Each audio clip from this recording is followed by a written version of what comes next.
Manoque plantam soja com os olhos voltados para trás.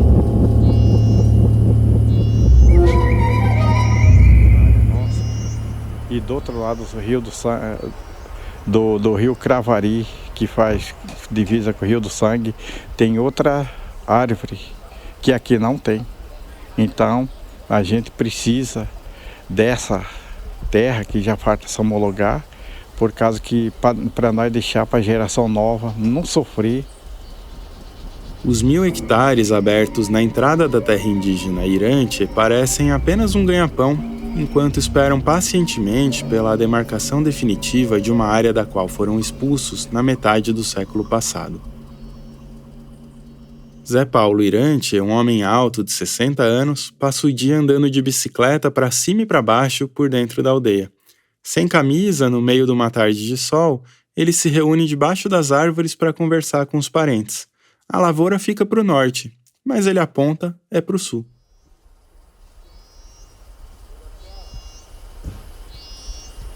E a gente não quer que nossa população sofre do que já estão passando, né?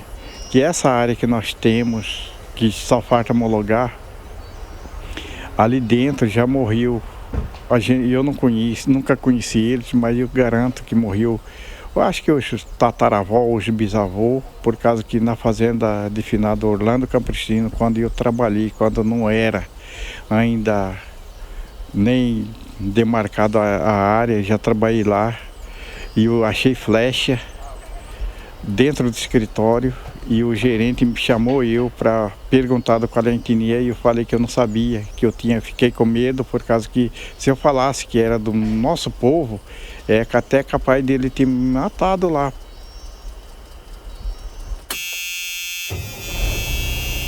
É dirigindo por dentro de fazendas que a gente chega à terra indígena Irante. A última fazenda é justamente a dos Manoque, que começaram a plantar na mesma época dos Pareci e dos Nambiquara, em 2003. A Agrícola Manoque é uma casinha de tijolo bem simples onde fica a sede administrativa. Quando a gente chegou, numa manhã cheia de vento de agosto de 2022, teve a impressão de que escutaria mais do mesmo. O mesmo que alguns Pareci haviam nos contado, de louvação ao agronegócio e ao plantio em larga escala. A terra Irante fica em Brasnorte, a quase 600 quilômetros de Cuiabá, uma cidade criada em 1989 e vizinha a Campo Novo do Parecis. Brasnorte não era um nome estranho pra gente. No aeroporto da capital, um outdoor chamou bastante a nossa atenção. É uma propaganda que convida a investir no município e promete centenas de milhares de hectares para plantar soja, milho e algodão. O prefeito de Brasnorte, Edelo Ferrari, foi até o STF para tentar suspender a demarcação de uma terra indígena do povo Miqui, que na verdade também são Manoque. O argumento de Ferrari é de que os Miqui já têm terras demais e essas terras são improdutivas. São 47.000 hectares, um tamanho bem parecido ao que os Manoque também têm. E não é por acaso que os dois grupos da mesma etnia estejam, ao mesmo tempo, reivindicando áreas maiores, no mesmo município, enfrentando os mesmos obstáculos.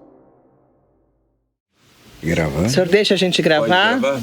Hein? Pode gravar? O seu Manuel Canucci gosta de conversa, mas a prosa começa e termina quando ele decide. Eu não queria pedir para o senhor contar um pouco da sua história, da história do seu povo. Bom, a gente não lembra muito bem o passado, né? Convivia, né? Antigamente. Mudou tudo. Antigamente, eu não sei, vocês brancos que são, eu não sei se era bonito o índio derrubar com machado de pedra.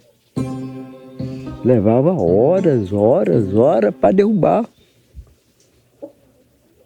E um dia chegou missionário, padre. Fala em Deus, do Criador.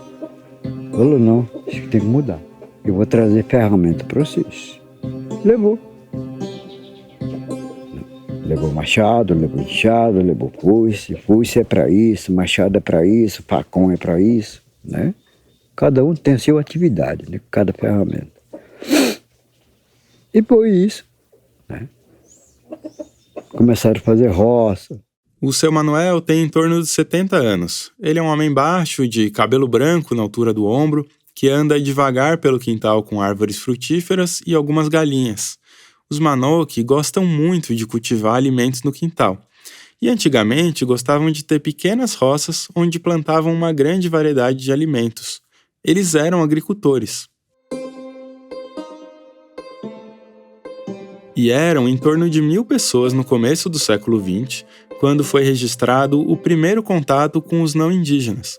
O primeiro contato, no caso, foi um massacre promovido por seringueiros, e não foi o último. Pacificando, falou, vamos lá no Tiariti, vamos buscar machado. Ia lá buscar o machado. E o quê? Não só buscava machado não, buscava doença também. No meio civilizado, buscava doença. O Tiariti é o local onde funcionou durante 5 décadas uma missão jesuítica que teve uma influência marcante sobre os povos dessa região. Já as doenças, junto com os massacres, dizimaram esses mesmos povos. Foi por um fio que os Manoque escaparam de desaparecer. Eles são sobreviventes. Você está no Prato Cheio. Eu sou João Pérez e esse é o segundo episódio de O Feroz e o Encantado, série em 4 capítulos sobre a entrada do agronegócio em terras indígenas. Hoje a gente discute como a influência do entorno afeta a vida dos povos indígenas do Cerrado e como essa influência levou algumas etnias a aderir à lógica da monocultura. Esse entorno, aliás, recebe um nome que martela a minha cabeça desde a primeira vez que eu ouvi. É a expressão sociedade envolvente. E eu fiquei pensando no significado mais comum dessa palavra, envolver, a ideia de seduzir. Na prática, é isso que tem acontecido com as centenas de povos indígenas de culturas, costumes e histórias muito diferentes.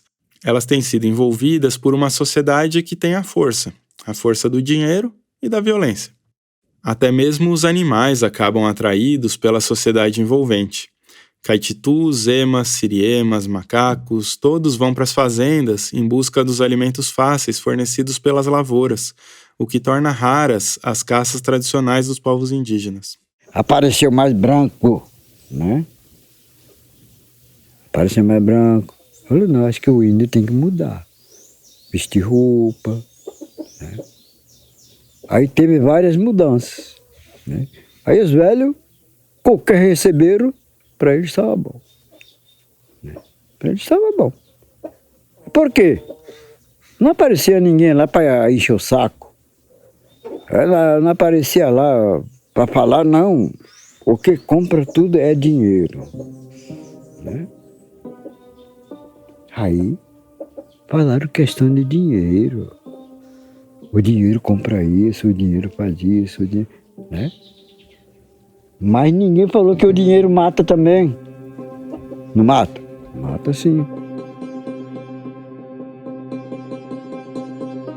Quando a sociedade envolvente chegou, os Manoque ainda não sabiam, e nenhum povo indígena sabia, que eles eram pobres. Foram os brancos sempre tão atentos que contaram.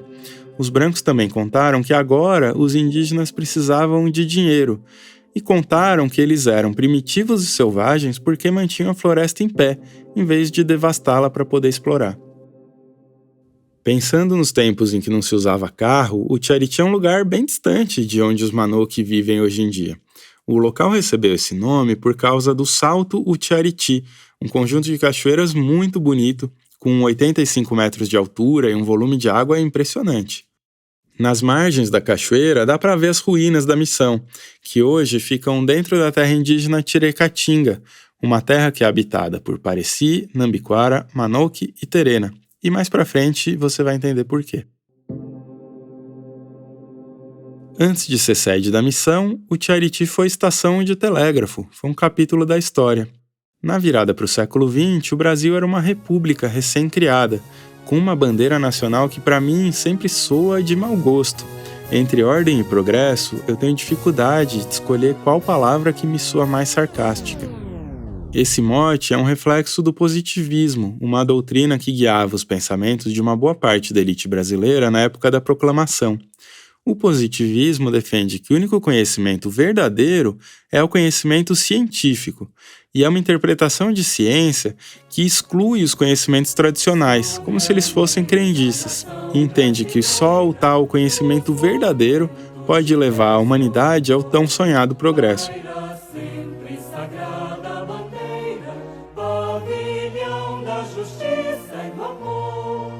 Eu acho importante passar por esse assunto porque ele influenciou a política de ocupação do território brasileiro e a política indigenista. Foi o Marechal Cândido Rondon quem acabou fazendo os primeiros contatos com vários povos do Brasil Central. Ele é um precursor de um processo que ficou conhecido como Marcha para o Oeste. As expedições do Rondon instalaram o telégrafo e abriram caminho para o modelo de ocupação do Cerrado que de alguma maneira persiste até hoje. O chefe dos cartógrafos ultima a carta de Mato Grosso com todas as minudências. Trabalho paciente e ininterrupto. Colocar imensos territórios em retângulos de papel para dar aos brasileiros a noção exata da própria terra. O general Rondon acompanha os trabalhos e ouve as explanações feitas pelo senhor general Jaguaribe de Matos. O Rondon era um positivista, o que pautou as ideias dele de como esse contato deveria ser feito. Para ele, não era preciso se valer da violência, o que representava um ganho em relação ao paradigma anterior, claro, que era de massacrar quem aparecesse. Por outro lado, ele achava que os indígenas se integrariam naturalmente ao progresso, ou seja, com o tempo aceitariam Deus e o sedentarismo, e aceitariam ser agricultores e pecuaristas. Quando passou as linhas do telégrafo, o Rondon também assentou as linhas que guiaram o indigenismo brasileiro durante toda a primeira metade do século XX. Ele foi o primeiro presidente do Serviço de Proteção aos Índios, que antecedeu a FUNAI, e o próprio nome, proteção, dá uma noção de qual era a visão em relação aos indígenas. Nessa visão, eles deveriam ser retirados dos lugares onde poderiam representar um obstáculo ao progresso. Então, os indígenas deveriam ser atraídos com presentinhos mesmo e pacificados. Não é à toa que o seu Manuel usou essa palavra, pacificados, quando falou de dinheiro e de presentes que os Manoque ganharam da missão Anchieta.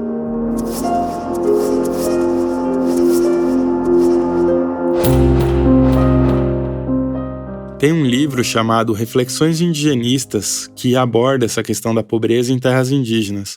O autor é Maurício Adu-Chouad e ele rejeita a ideia de pobreza absoluta. Para ele, tem um empobrecimento relativo, ou seja, um processo que é mais subjetivo do que objetivo. É uma imposição ideológica, psicológica e cultural. Nos anos 40, a Segunda Guerra Mundial aqueceu o mercado da borracha e de novo os seringueiros se espalharam pelo Mato Grosso, com novos massacres de povos indígenas. Essa chegada de um elemento não só estranho como violento causava o deslocamento de várias etnias que acabavam entrando em conflito com outras etnias. Um radiograma de 1948 que a gente encontrou no arquivo do Museu do Índio foi enviado a padres jesuítas. Esse documento pede acolhimento para os Manoque e diz que eles vinham sendo atacados pelos Tapaiuna e depois pelos Riquibatsa. Para os Manoque, esses tempos ficaram conhecidos como os tempos da correria, uma expressão literal daquilo que aconteceu. Eles tiveram de correr para escapar da morte.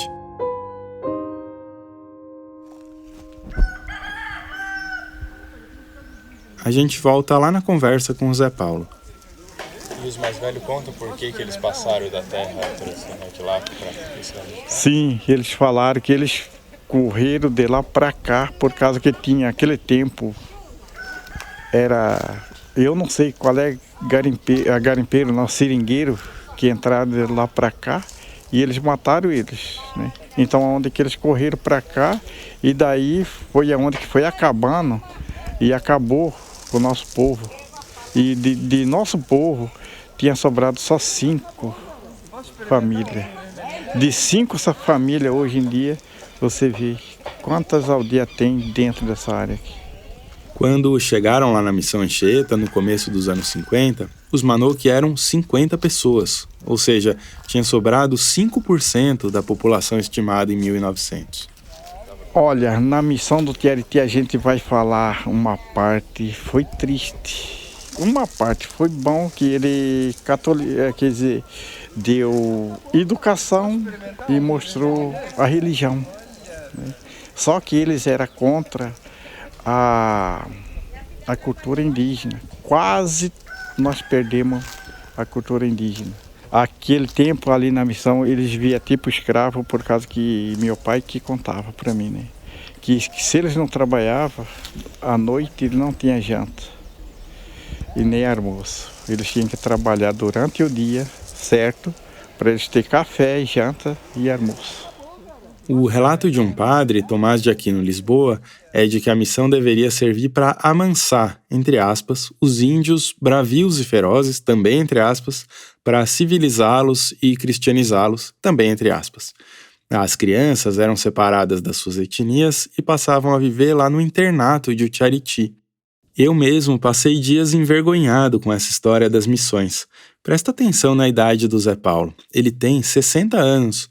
Faz pouquíssimo tempo que barbaridades aconteceram nesse lugar e eu ignorava quase que completamente essa história. Os documentos da FUNAI e vários relatos das diferentes etnias confirmam esse papel das missões. De um lado, foi o acolhimento que salvou povos indígenas do extermínio.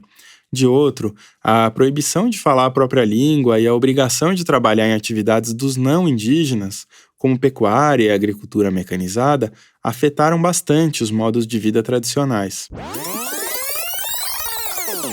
A metodologia, no começo, foi a clássica. A gente volta numa reunião que apareceu lá no episódio anterior.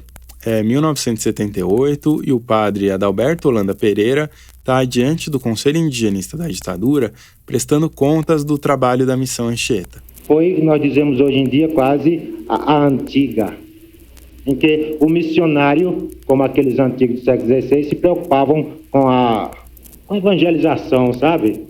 E hoje as coisas estão muito questionadas, nós não sabemos bem ainda claramente com esse problema, nós estamos estudando com muitas dificuldades, com muitas reticências nesse assunto. Tudo isso vinha impulsionado pela ideia de Deus como único salvador. Os documentos da Igreja Católica tratavam os indígenas não convertidos como infiéis. É comum ouvir entre os povos dessa região que os missionários é que levaram a palavra indígena até eles, que até então viviam no pecado. Os missionários estimulavam casamentos interétnicos, o que na prática significava a obrigação dos novos casais de falar em português. É por isso que na terra indígena Tirecatinga e também na terra indígena Irante tem pessoas de povos diferentes, que em sua maioria não falam mais as línguas de origem. Na pesquisa para essa série, a gente encontrou no Arquivo Nacional um documento que tem a ver com isso. É um documento do Serviço Nacional de Informações. Era 1985, ou seja, o ano final da ditadura. Os militares estavam irritados com um livro de Daniel Cabichi, uma liderança do povo Pareci. Nesse livro, o Daniel criticava a Missão Anchieta. Ele reconhecia as boas intenções dos missionários, mas dizia que essas intenções tinham resultado em massacres culturais. A gente encontrou uma entrevista do Daniel Cabichi no canal O Brasil e Suas Memórias, no YouTube. Por exemplo, você pega os Iranches, até hoje, essa marca da missão, essa marca da igreja, essa marca da religião, está intimamente gravado a eles, porque a população hoje, adulta de hoje, elas passaram pelo Tiariti e lavaram toda aquela lavagem cerebral, né? Desvinculando todo o conhecimento religioso, espiritual, cultural dos tradicionais para se engajarem dentro das crenças da religião ocidental. Então isso ela provoca assim, um esfacelamento da estrutura comportamental, da estrutura social, da estrutura política. A gente retoma essa conversa depois do intervalo. Oi, tudo bem? Aqui é Luísa Coelho, da equipe do Prato Cheio. A nossa 6ª temporada vai ao ar lá pelo meio do ano. E se você faz parte do nosso grupo no Telegram, já viu que até de barco a gente navegou para trazer boas histórias. é que para essa pauta, ou essas pautas da temporada em especial, a gente vai precisar de uma quantidade considerável de dinheiro. Tem pesquisa, roteiro, edição e várias viagens, várias páginas de leitura, várias horas de entrevista e muita informação confiável para você levar o prato cheio para onde for. Por isso, fortaleça o jornalismo independente. Seja um colaborador do Sementeira, nosso programa de apoiadores. Para conhecer e apoiar, entre em ojoiotrigo.com.br/contribua. Aí que nós viemos embora, para cá. Depois de 20 anos vivendo na missão religiosa, os Manoque foram encorajados a voltar para casa. Era hora de uma nova correria. Os indígenas precisavam viajar de volta para suas terras, porque as fazendas estavam chegando. É isso. Quantas pessoas que vocês eram naquela época? Ó, naquela época, quando eu cheguei em 1968, aqui na Asa Branca, onde eu tô, era aldeia para lá, tinha 7 famílias. Hoje nós estamos com 100 e poucos. Família, não pessoas. Né? Cresceu bastante. A Igreja Católica passou por uma mudança com o Concílio Vaticano II, que foi realizado entre 62 e 65. O padre Tomás de Aquino Lisboa relatou que a missão Anchieta com isso experimentou uma mudança de mentalidade. Em meio a denúncias graves de violações de direitos humanos, os missionários traziam agora a ideia de uma valorização da vida indígena. Ao longo dos anos 60 e 70, o internato de Utiariti foi desativado. Na verdade, faz tempo se falava povo Iranche, né? Que é o registrado, né?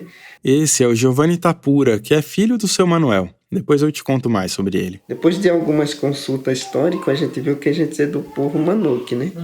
Então a gente mais registrado mesmo é da etnia Iranche, né? Que é hoje registrado devido na época dos padres, né? Tiveram essa identificação como um povo Iranche. Na missão, os Manoque perderam a própria língua e até o nome. Ninguém sabe de onde vem essa palavra, Irante, porque ela não existe no idioma deles.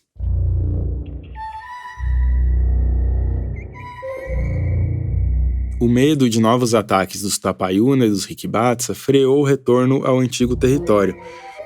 Eles ficaram no meio do caminho, num lugar onde, vez ou outra, podiam até cruzar o rio para visitar as terras de antigamente. Em 1968, foi demarcada a terra Irante, que é essa onde hoje vivem os Manoque. O relatório da FUNAI registra que os indígenas não se deram conta de que, na prática, estavam renunciando ao território tradicional. Ao mesmo tempo, os Tapaiuna foram quase exterminados por envenenamento, os poucos sobreviventes foram transferidos para o Parque Indígena do Xingu, e os Riquibatsa também perderam a maior parte da população, mas por doenças, e hoje moram nas margens do rio Juruena. Nós escutamos de algumas pessoas uma informação que aparece na reunião de 78. Há outra reserva também que não está demarcada. É a dos Iranches.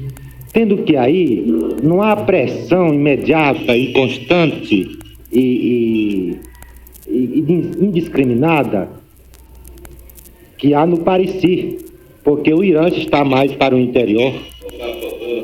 Certo, a mesma pressão.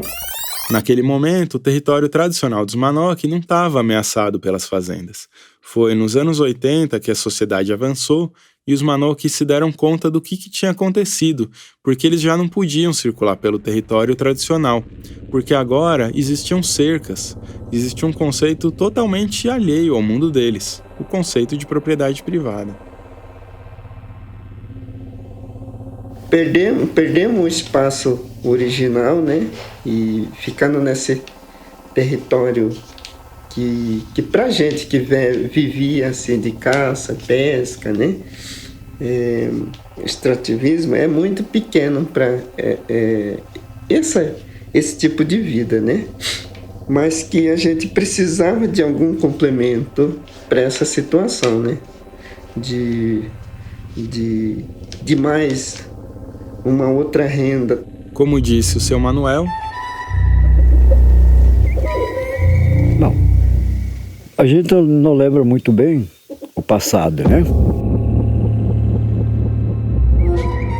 Lá no começo eu te falei sobre os Miki.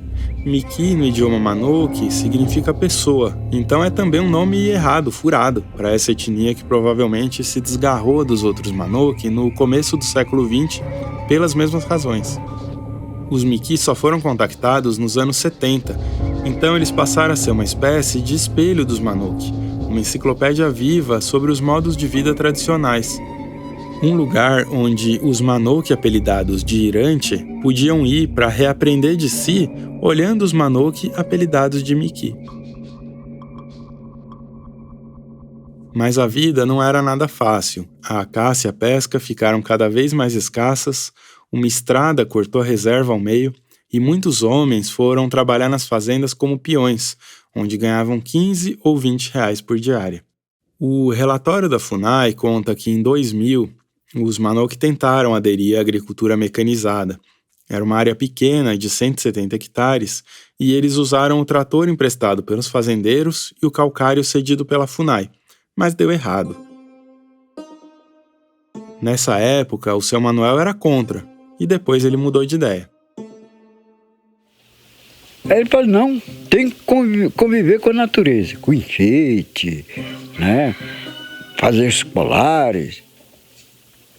Isso vai defender a nós? Se a gente fazer colar, fazer outro artesanato, tem que procurar comprador, tem que fazer viagem, tem que gastar para vender. Não dá, senhor. Não. Eu queria que entendesse nessa parte. Se tem outro caminho, mostra um caminho. Abre um caminho. Né? Para a gente segurar essa questão. Se não tiver, vamos fazer. Nossa lavoura continua a lavoura 1000 hectares. Mais do que isso, não. Né? Dali nós tiramos o nosso sustento. Né? É tudo necessário. É necessário. Por que o senhor fala que mais que 1000 hectares não? É só 1000 hectares. Não pode mais abrir. Por quê? Por que não? Eu sei que está liberada essa questão. Né? Mas nós temos que pensar muito bem para abrir mais do que isso. Não, tem que abrir mais para dar tudo certinho para a comunidade Manoke. Tem 100 e poucas famílias. Tem que abrir mais, que não dá. Olha, você não está vendo as mudanças aí? A mudança climática aí, né? O sol aquecendo muito mais. Né? Tem uns tempos friagem, chuva. Não está no tempo certo, como era antigamente. É nessa parte que nós estamos pensando. Nós não queremos abrir mais de... Não venha encher a cabeça de índio, não. Abre mais... Não.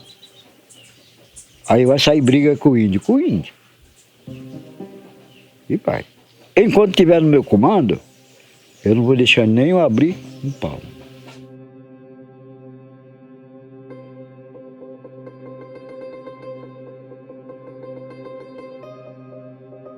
Naquele dia de vento do mês de agosto, o seu Manuel estava claramente incomodado.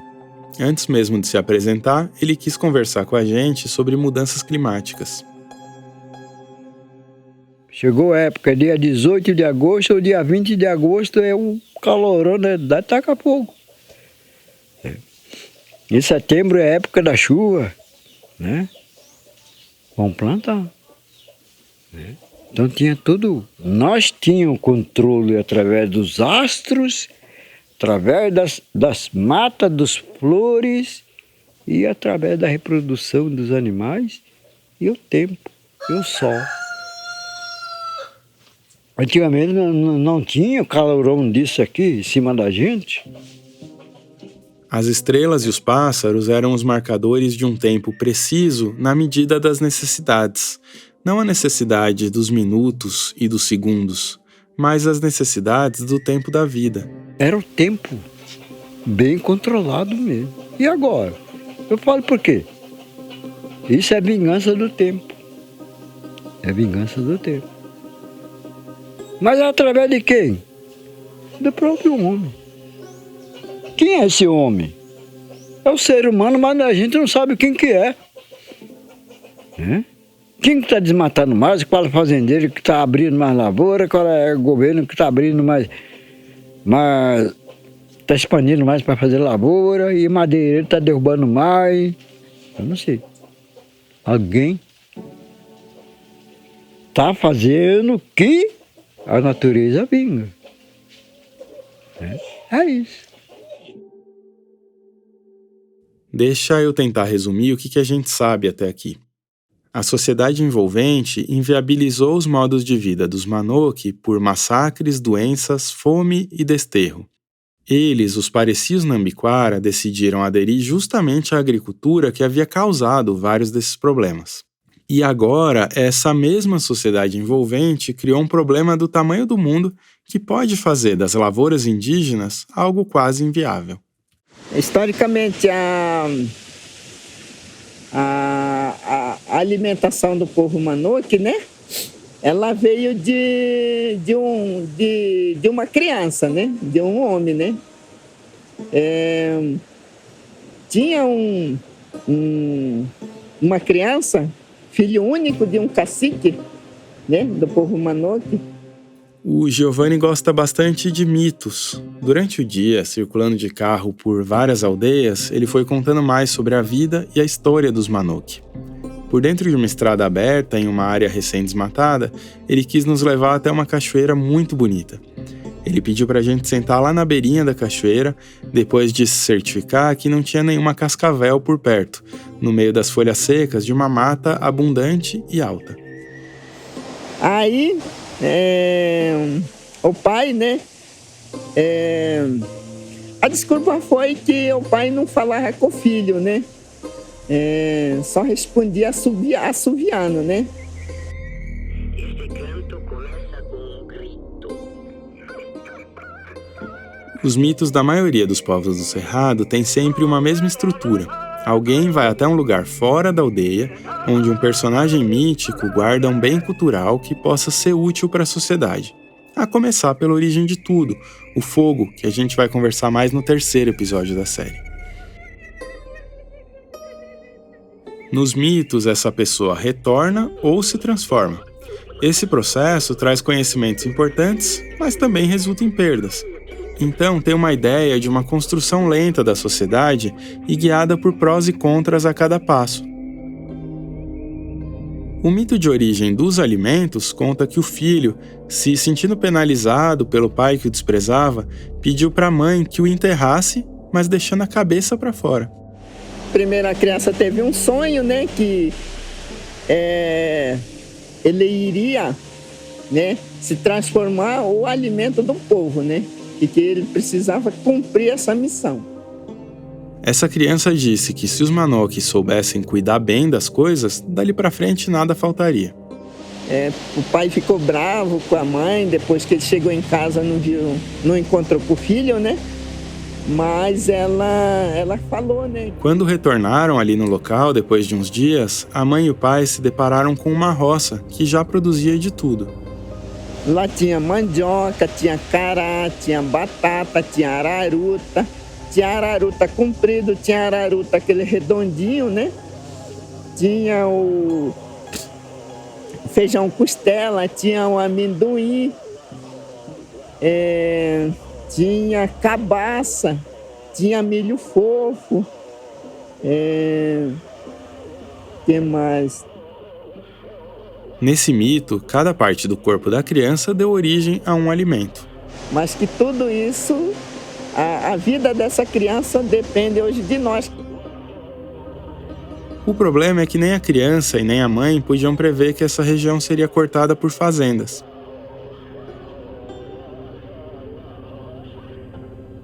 Tem uma coisa que eu ainda não te contei sobre o Giovanni. Ele é o gerente da agropecuária Manoque, responsável por cuidar da lavoura de 1.000 hectares. Foi lá numa salinha, ainda meio tensos, meio desconfiados uns dos outros, que nós começamos um dia inteiro de conversa.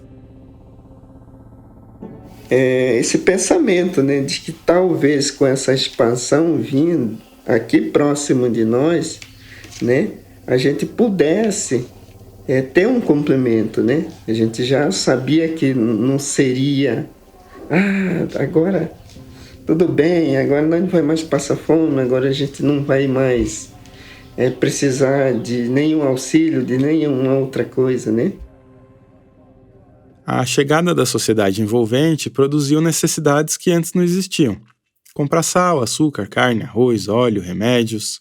Isso demandou uma primeira geração de políticas para a criação de renda ou para a oferta de auxílios governamentais.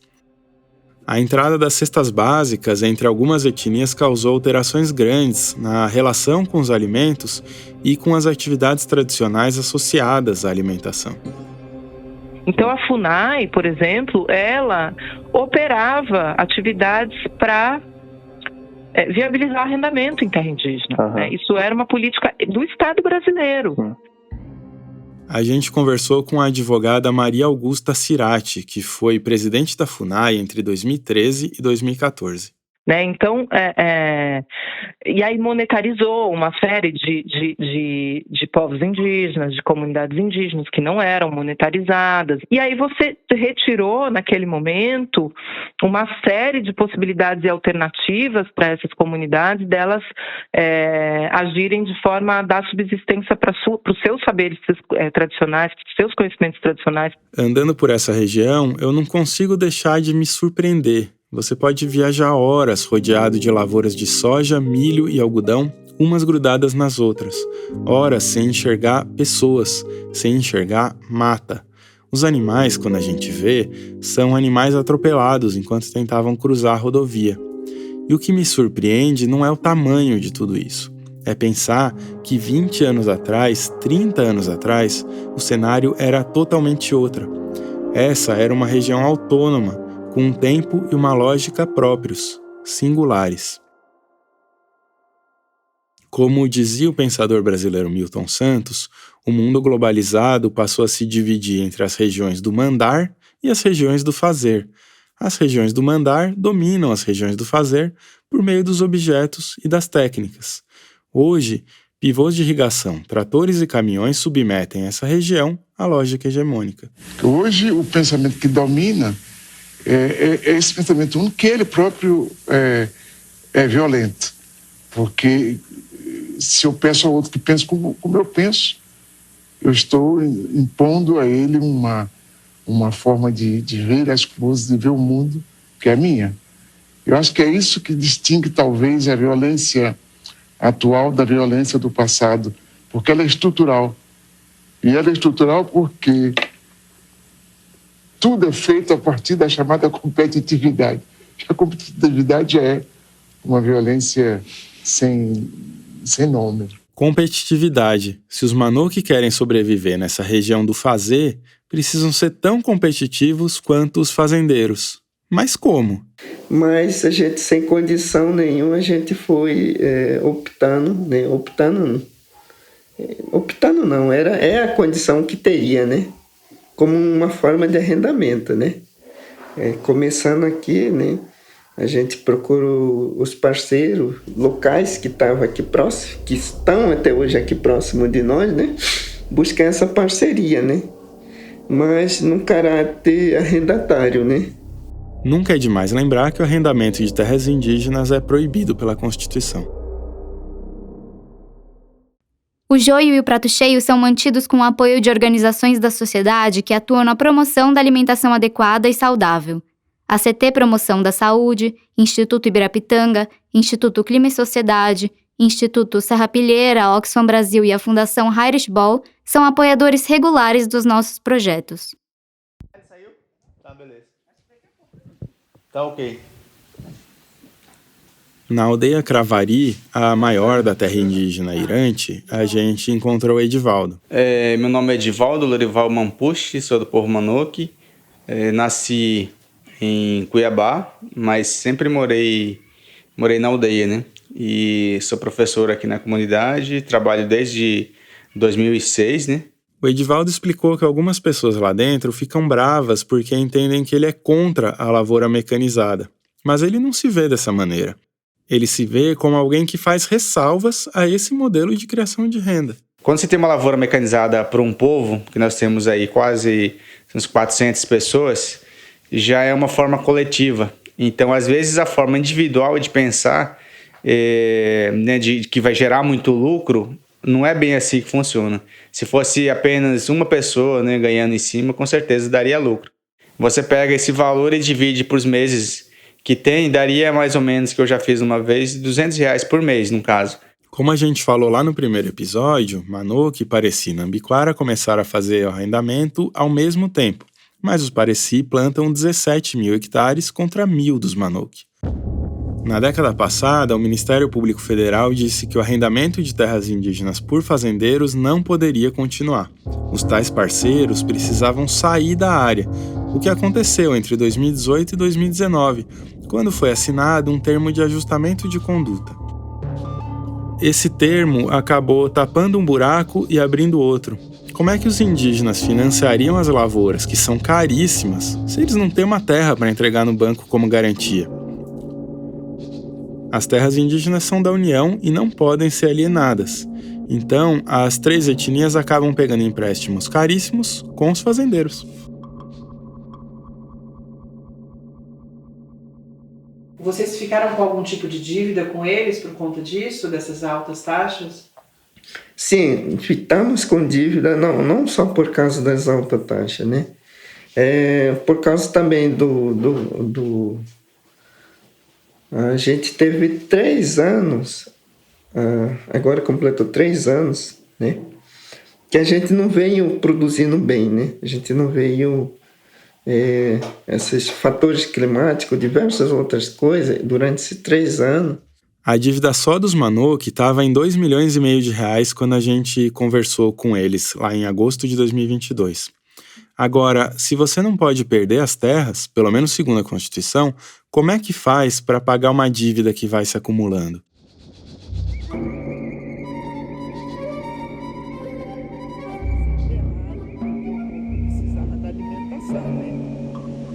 Lembra da cachoeira? Então, o Giovanni quis levar a gente até lá para mostrar a intenção dos Manoque de criar um projeto de visitação à terra indígena.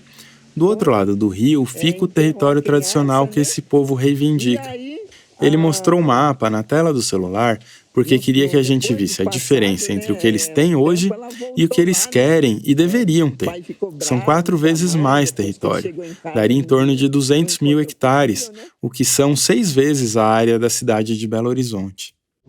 Dentro dessa história não tem a soja, né? Porque não era conhecida tudo. Como que é para vocês plantar um grão que não é parte da alimentação tradicional de vocês? Sim, é bem estranho, né? É bem estranho porque, na verdade, a soja veio depois, né, de toda essa alimentação que a gente já tinha, né?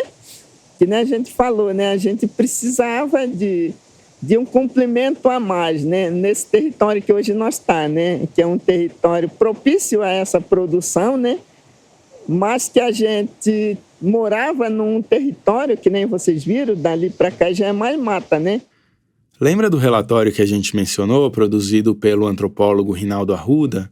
Isso foi na virada para o século XXI. A FUNAI aprovou a proposta de ampliação da área. Os Manoque finalmente teriam uma terra chamada Manoque e ficariam livres da expressão Irante.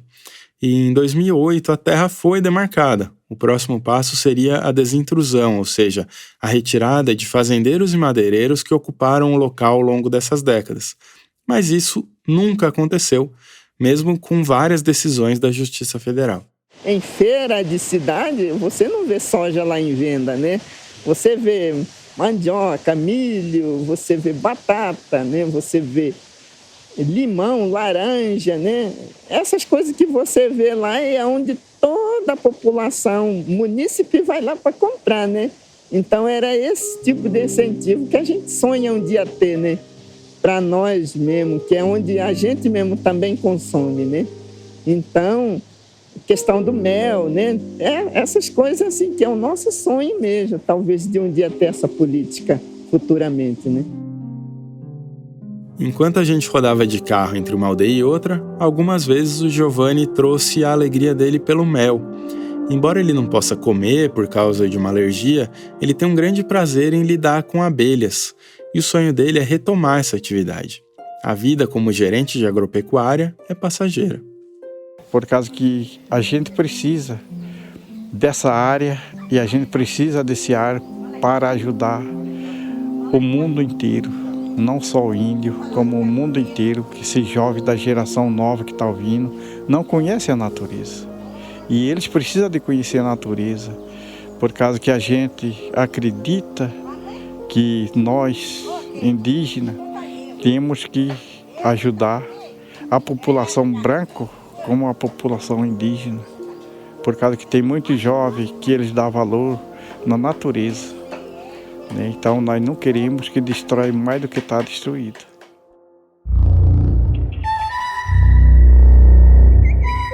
Pensando melhor, os Manoque lembram bem quem são. Eles podem ter perdido o idioma, a agricultura e os rituais, mas não perderam a vida comunitária, nem os quintais, e continuam a saber aonde querem chegar. Os Manoque plantam soja com os olhos voltados para trás. A pesquisa para esse episódio foi feita por Tatiana Merlino, Marcos Hermanson Pomar e por mim, João Pérez. Eu também fiz o roteiro. A produção executiva do Prato Cheio é de Luísa Coelho. A produção é responsabilidade da Natália Iwasawa e a assistência é da Amanda Flora. As redes sociais estão a cargo de Alicia Lobato, a edição de som e as trilhas são de Vitor Oliveira, e o design é feito por Denise Matsumoto, Clara Borges e João Ambrósio.